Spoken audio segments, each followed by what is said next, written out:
thank you all for having us. This is a dual presentation on the Change Starts at Home project and another project called Sahaj, which I introduced very briefly yesterday when I was talking about the mechanics.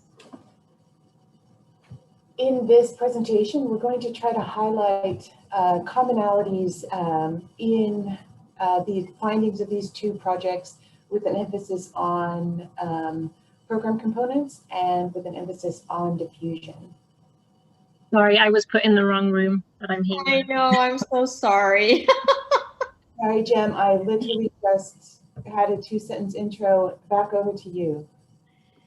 Yeah, so go ahead. We've introduced you and equal access, so take it away, Gemma. Thank you. Just give me 1 second while I get my pieces together. So yeah, next slide, please. That's good. So today, Cari and I are going to be talking about 2 interventions in Nepal. Sahaj, which was implemented by VSO, and Change Starts at Home, which was implemented by Equal Access International. So both were initially funded under the DFID What Works to Prevent Violence Against Women and Girls initiative, and both received further funding that included more research into understanding norms diffusion pathways. Cari's going to start talking a little bit about Sahaj, and then I'll talk about change. Yes, thanks, Gemma. As Gemma just mentioned, Sahaj is part of a larger consortium. VSO is the consortium head, and they have key main partners, including International Alert, and a large number of additional partners locally. As you can see, the part of this program that was in the original What Works is the family-based programming. That is an expansion of what they had done. This particular project, Sahaj, also has a school-based program and a grassroots accountability. And you can see there's just a number of stakeholders that this multi-component project is working with at the local level, regional level, and national level. Jem? And then Change Starts at Home, which is depicted in the illustration you can see on the right of the slide, combined radio programming, a 40-week curriculum-based session for couples, and community mobilization activities as well. And all of these were aimed at shifting norms that perpetuate IPV amongst married couples in rural Nepal. And the study findings found positive shifts for the couples in the groups, decreases in quarreling, decreases in drinking among men, increased communication among the couples, increases in joint decision making and role sharing, and decreases in sexual violence. So there were some really great changes within those groups that we worked with intensively, but there was only limited evidence of any diffusion of these positive effects beyond the group members themselves. And that was why we wanted to investigate this further, and that led to us getting the next grant looking at diffusion. Next slide, please. So the Sahaj aims. Next slide. Sorry, next slide again. Yes, the aims. So the Sahaj project is in a different place than the Change project. So that project is about a year from its baseline. So I'll be talking a bit about midline findings, some of which are quite similar to what Gemma just mentioned, with emphasis on diffusion and mechanisms of diffusion. And if you saw, press yep, thank you. And so, like I said, Change received a grant from the World Bank SBRI Marketplace to try and understand and accelerate diffusions of ideas and norms from a small group out into the wider community. The grant had 2 aims. The first aim was to identify the characteristics supportive of diffusion by analysing some of the data we had from the original Change trial. And the second one was to pilot a diffusion-focused intervention in one of the original Change communities. So we went back to one of those Change communities and worked with 2 of the groups there in order to understand and map how norms change can diffuse out from the trendsetters to the wider community. Next slide, please. So we called the pilot intervention the FLAG campaign, it provided 10 original change couples in one community with an 8-session booster to the curriculum that they had received, so beyond the 40 weeks that they had already received. And this was focused specifically on organized diffusion.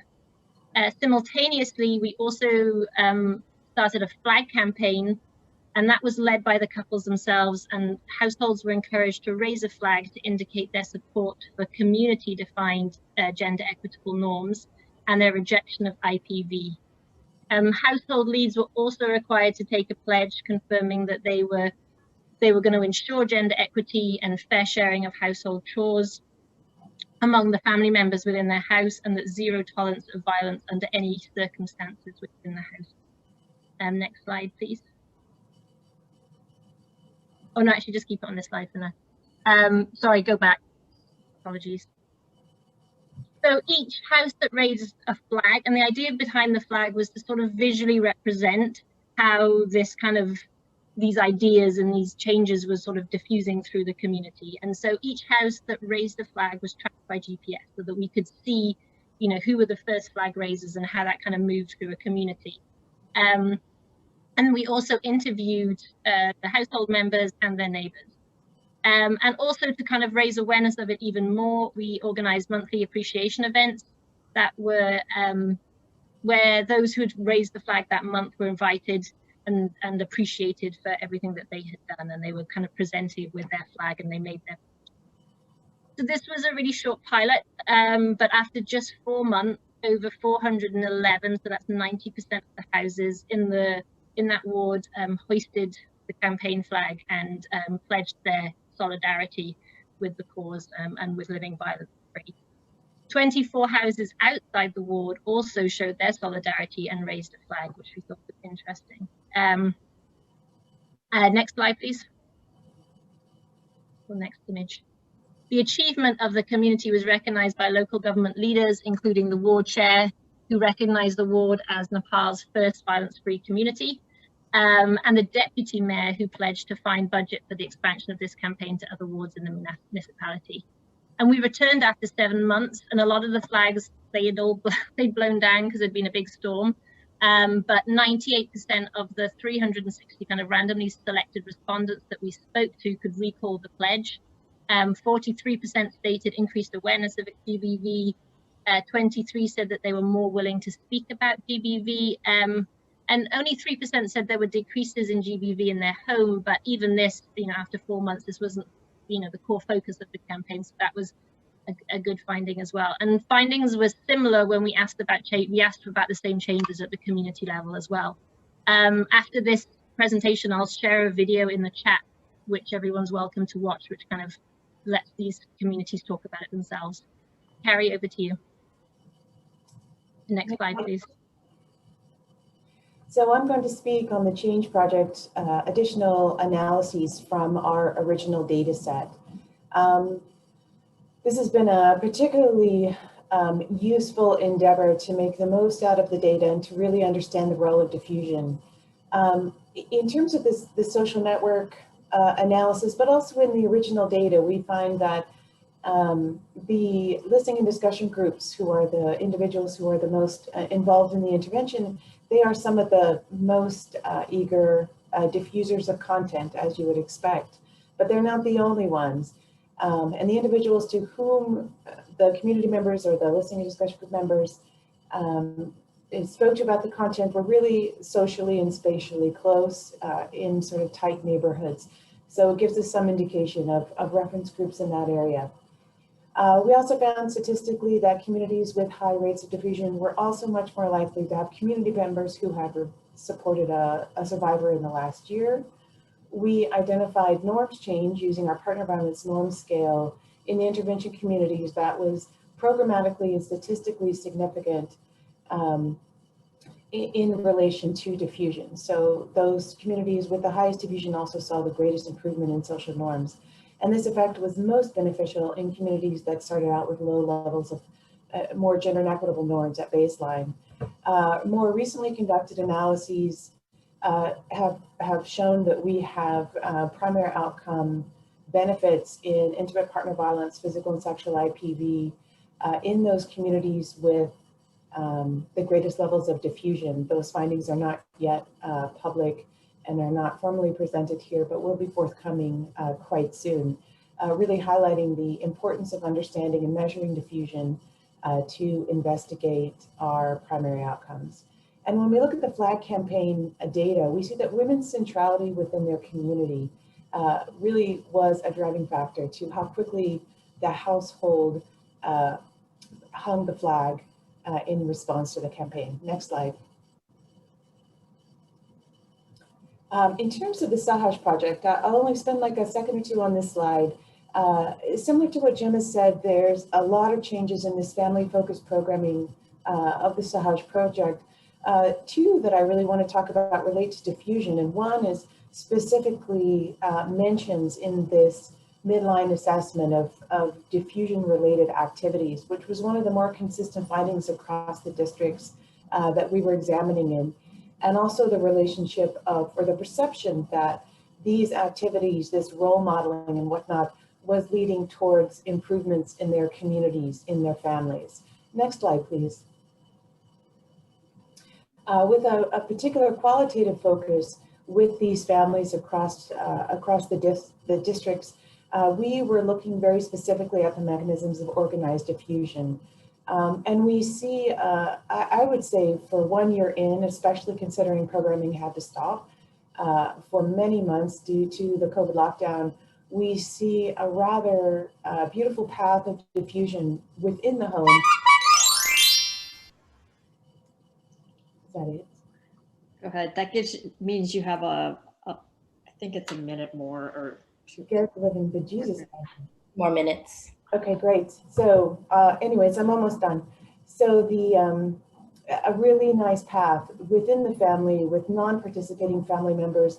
We have consistent reports across family members of diffusion within the household, with neighbors, through role modeling, in particular to others, and active intervention and bystander intervention with others, which are very promising signs that after Endline, that these trajectories hopefully will continue further and further afield. Next slide. Gemma? Sorry. This slide is really what it says. You know, some of the key learnings that we found was diffusion is important for social norm change. There's a definite connection there, and it's a really important way of kind of the next level we see it in terms of social norm change, to try and move away from this idea that norms change. Interventions have to be very intensive and very expensive and don't reach a huge number of people and can't scale.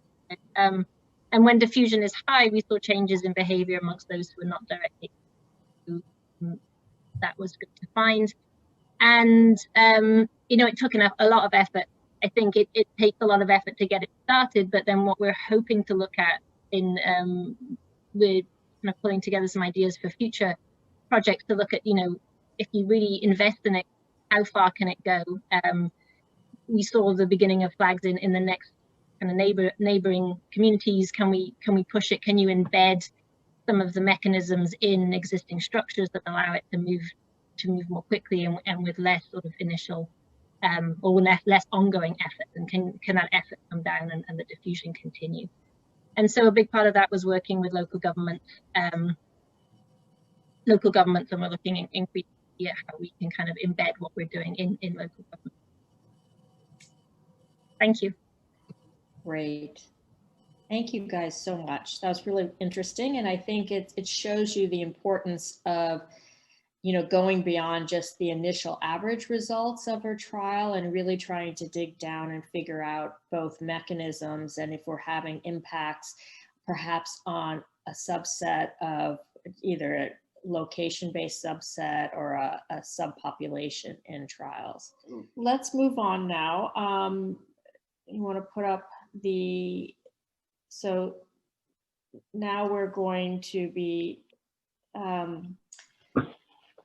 listening to Tia Palermo, who's at the associate professor at the University of Buffalo. She's been working for the last few years on evaluating a cash plus program in Tanzania with her colleagues, and she's going to be speaking a little bit about its impact or findings, at least with respect to transactional sex. So I turn it over to you, Tia. Thank you. And my colleague Lusajo Kajula from the UNICEF Office of Research in Ochenti is going to do the first half of the presentation. My apologies. No worries. Thank you, Tia. So I'll present to you, Tia and I will present to you our Wave 3 findings on Ujana Salama, in English, safe youth, for safe transitions to a healthy and productive adulthood. We are going to focus to the theme of this, which is about transactional sex. Next, please. So the pilot intervention and study was carried out to understand how to leverage social protection to improve adolescent well-being.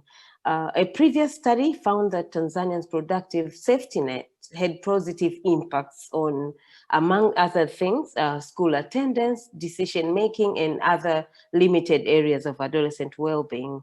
However, half of the adolescents in this 14 to 17 age group had already dropped out of school prior to the program.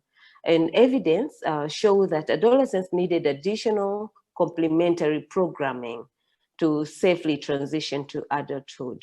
This is the first evaluation of this kind that we are aware of. Next, please. So the productive social safety net in Tanzania reaches 1 million households. It targets poorest 10% of the population, comprises of unconditional and conditional cash transfers, public works program, as well as livelihood enhancement, including savings promotion and productive grant as well. Next, please. Our intervention is a multi-sectoral project targeting adolescents aged 14 to 19, as I said, from the poorest households, and the cash is given to the household. The plus is 12 weeks of training on livelihoods and life skills, including HIV and sexual reproductive health, as well as gender equity. And there's a component on mentoring, and productive grant is given to the adolescent, who then linked to adolescent-friendly health services. Next, please. The study the design is focused on 130 villages in 4 districts in Tanzania, which were randomized into treatment, as I explained, adolescents receiving cash and adolescent-focused training, as well as services which were layered onto PSSN, and the control group received cash only, or their household received cash only. The sample included 2,190 youth, and the transactional sex sample for the analysis included unmarried youth who had sexually debuted. These were 639. Next, please. The study areas are 2 regions in the southern highlands of Tanzania. They are known as Iringa and Mbeya, and each region of these, we focused on 2 districts, Rungwe and Busokelo in Mbeya, and Mufindi and Mafinga in Iringa. Next, please. Our definition of transactional sex, we used the one recommended in Wamoyi et al. That was published in 2019. And we analyzed among the subset of unmarried individuals, which excluded married youth because we did not capture information on marital and extramarital relationships. Next, please. There are some caveats that we should consider for interpreting our findings. First, the PSSN payment was delayed after March 2019, And also there's a wide net of outcomes, including significant program impact on all outcomes, which were not expected. And also timing of Wave 3 interviews, which happened 17 months after the start of face-to-face training. And also 12 months after supply side strengthening and start of mentoring. However, there was 2 to 4 months after delivery of the final component, which was the productive grant. Also immediately after PSSN payment, the last payment was in March 2019. So we may, there's a limited to how much we can see or how much impact we can see. Next, please. My colleague Tia will present our findings. Thank you. Next slide, please. We examined impacts on the transactional sex indicators using analysis of covariance models among the sample of unmarried adolescents who had sexually debuted. We examined the additive index recommended by Wamoyi and colleagues for females and the item that asked whether or not they provided money, favors, or gifts for sex in the last 12 months for males.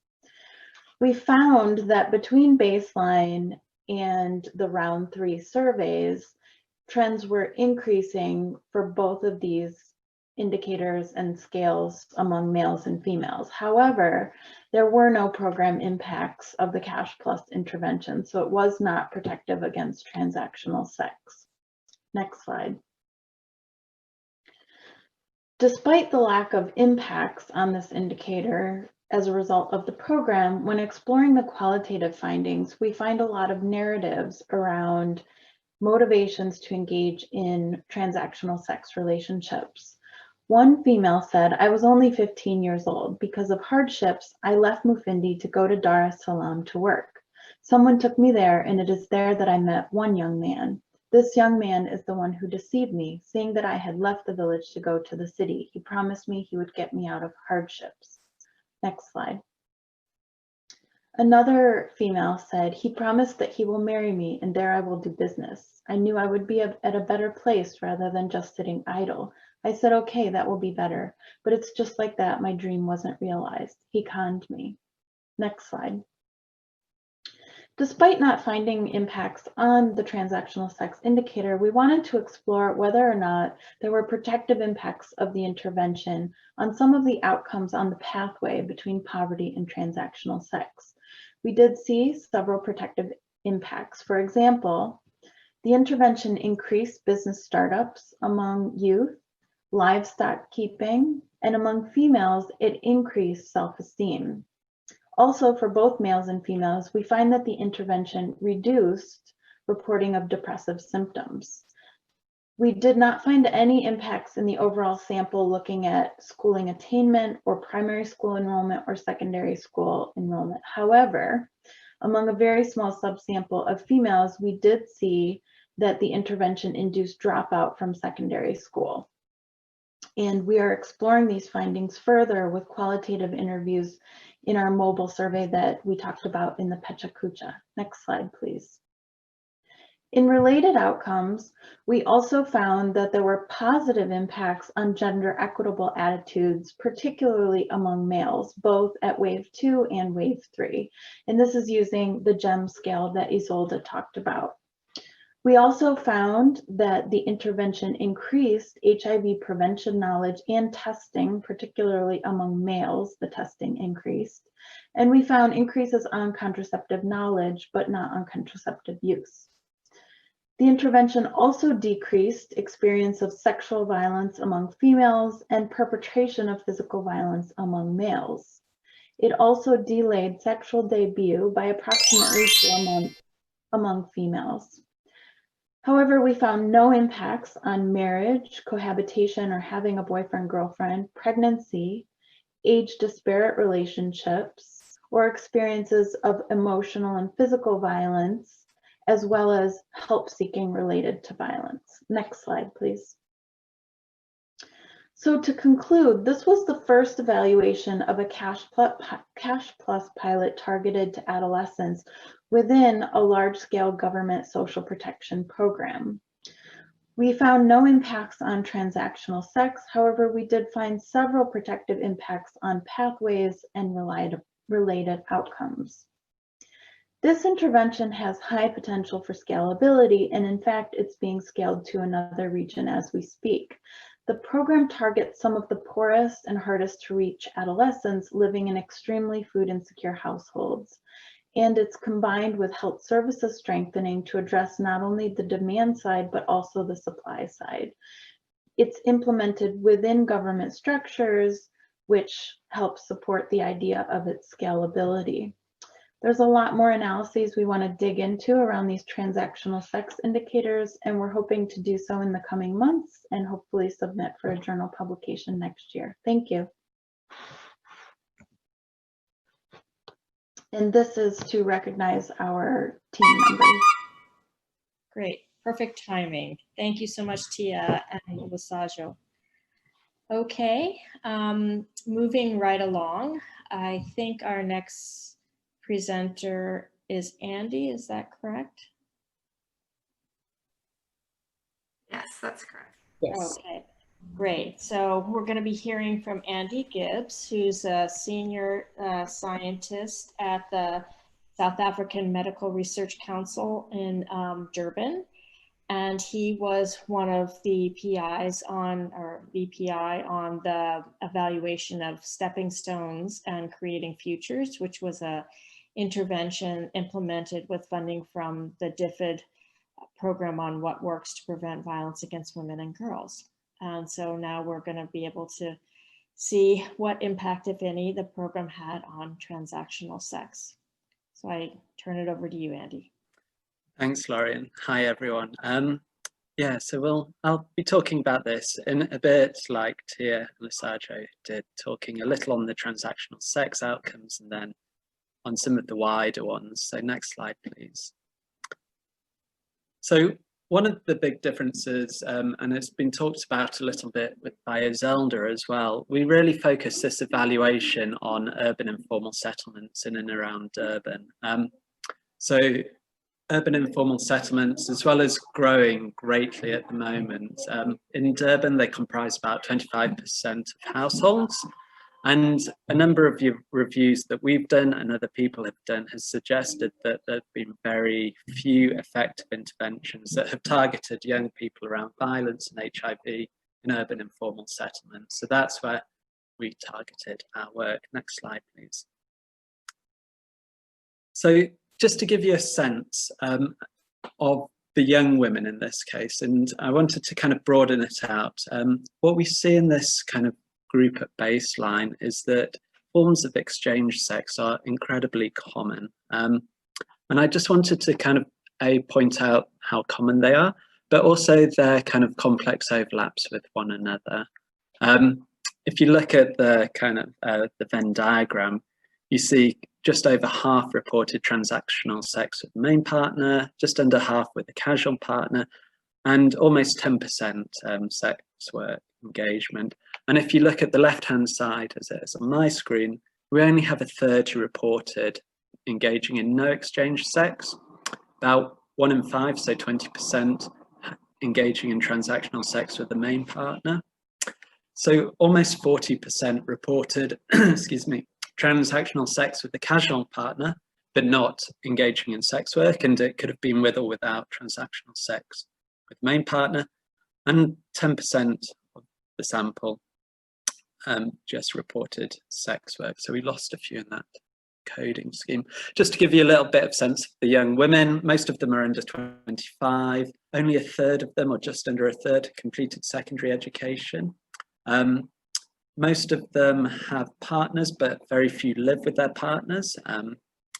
Yet kind of almost 80% reported having a child. Very few work. So we've got this young cohort of young women who are living in urban informal settlements, are out of education, not really in school, high levels of exchange sex. Next slide, please. So we had a quick look at looking at different types of health outcomes by the forms of exchange sex they engaged in. And I just wanted to kind of make 2 points. Firstly, compared to women who reported no exchange sex. Really, those who only reported transactional sex with the main partner, there wasn't a significant increase in any of the health indicators that we looked at. So IPV, non-partner rape, or depression, problem alcohol use. For those who engage in transactional sex with a casual partner, but not sex work, there's an increase in that. And when you look at sex work, women who engage in sex work, whether or not with other forms of exchange sex, a significant increase.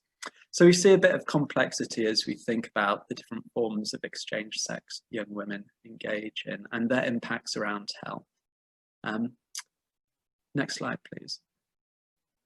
So in this context, we implemented stepping stones and creating futures. The primary aim of this intervention was to reduce experiences of intimate partner violence for young women, and we also worked with young men who typically weren't the young women's partners, so it's to reduce young men's perpetration of IPV. It's really two manuals. Stepping Stones, most of you know, was created in the 1990s by Alice Wellborn in Uganda and has been adapted and kind of revised in South Africa over a number of years. Really focused on transforming gender norms. To that, we developed over a number of years more recently, creating futures which really focused on livelihood strengthening. And I'll talk a little more about that next.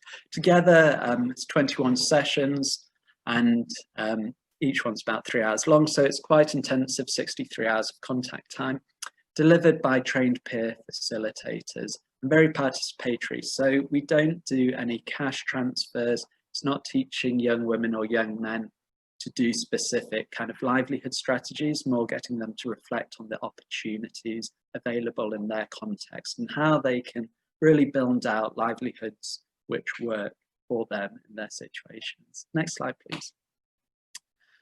So we evaluated it in a cluster RC2 with the waitlist control. We had just over almost 700 women and 700 young men in 34 clusters in Durban. So just again, I think we had about 6 couples enrolled at baseline. We had 34 clusters. We had a 2-year follow-up. So people had about 18 months or just over after the intervention. This is a highly mobile population, but we managed to retain a trend line, almost 75% of men and almost 80% of women. So quite good retention in this kind of urban rural mobility group. Next slide, please. So let's talk about men's impacts. So our kind of primary aim was to reduce IPV perpetration for men, and we saw significant reductions in physical and sexual IPV perpetration, also economic IPV perpetration, and a marginal reduction in non-partner rape perpetration. We also saw significant levels of alcohol consumption being reduced.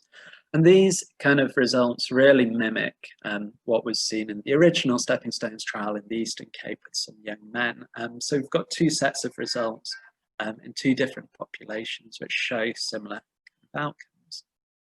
We also saw significant improvements in livelihoods. We saw savings increasing and work patterns increasing. We didn't see an overall significant increase in earnings that men reported.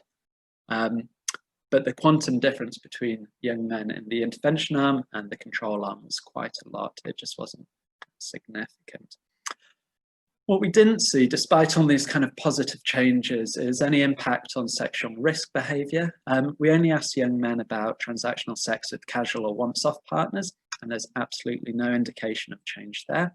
And we also looked at, the number reporting 2 or more casual sex partners or once-off sex partners in the past year and saw no impact on that. We also didn't see any impact on gender norms using a variation on the GEMS scale. So we've got this kind of complex set of findings. Next slide, please. So I guess the question is, why do we see this? A lot of our qualitative research is starting to really unpick this. I think what we found is qualitatively that intervention worked not so much through kind of really forcing people to confront directly gender norms, but getting young men to engage with and think about their situation that they live in and moderate their emotions through building relationships with one another. So it's a kind of very complex space in which a lot of the work for the young men was about building these relationships. And another key aspect of it was it provided them with a space to recognize that the complex lives and challenges they faced weren't an individual feature for them, but rather because of their location in the economy. So a lot of the discussions had been around recognizing it wasn't just them, but lots of young people were in the same place. The qualitative relationship did talk a lot about improving relationships with their main partners and seeing their partners in less objectified and intrinsic ways and building relationships with their main partners. In the intervention, we didn't directly tackle on transactional sex, and a lot of the focus, I think, was on building that relationship with the main partner, with friends, with families, rather than engaging about other kind of sex partners. And I guess one of the other key things is at times, although it was a very participatory intervention, a lot of our work suggested the facilitators shifted at times to very didactic approaches to intervention delivery. So at times they managed to hold that participatory process, but at other times kind of just lay down the law about what they thought was right and what was wrong. Next slide, please, which is the women's. So the women's, again, we've got this complicated outcomes where we see no impact on experiences of violence from their male partners, whether physical and sexual IPV or non-partner rape, no impact on sexual risk behaviours, transactional sex with a casual or once-off partner, or main partner, or sex work remained flat, and no change in the number of casual partners. What we did see though is this really significant and clear impact around stronger livelihoods, where all the livelihood measures we included significantly improved. And again, no impact on gender norms. Next slide, please. So why? I guess we're starting to think about why didn't it work both in terms of transactional sex when we see these kind of improvements in the economy, but economic outcomes for women, but also IPV. I guess all our significant increases for economic outcomes were brilliant, but in reality, the absolute earnings remained low. Women reported earning just over 500 Rand a month at the end line, which is far below kind of the poverty line. I guess we also see huge levels of unresolved trauma. About a third of women reported non-partner sexual violence at each time point, suggesting there's this kind of significant poor mental health burden kind of spiraling off that. 45% reported potential depression. So the idea that we should, women experiencing multiple forms of violence and resolved trauma can really engage in working on their relationships might be wrong. Qualitative data, we did see these small steps around women starting to improve their confidence and negotiation in primary relationships, and a few young women started developing new identities, church going, kind of resisting negative behaviors like kind of reported staying inside or something, but often this was for a limited time period. So the agency was around these small little changes rather than big radical reformulation of relationships. Okay, next slide, please. So I guess what we've shown in this is that in this kind of very young, poor, kind of very marginalized population, exchange sex was very complicated. It wasn't just one sort, and the different forms had different health impacts. For the men, we see these really important findings around violence and alcohol use and livelihoods, but nothing around HIV risk, including transactional sex. For young women, we've got these strong livelihoods outcomes, but no other impacts. And I think a lot of our kind of ongoing work now is to see how we can strengthen the men's outcomes around HIV-related outcomes, and that's with other colleagues at Cari, and also to start reflecting on how do we build on young women's agency and actions around that, which we've just started working on. Okay, and last slide, please. And I think it's just really, it was a massive team effort, and really to acknowledge the participants who gave a lot of time and information over the many years, and a big team effort to get this done. So thanks everyone.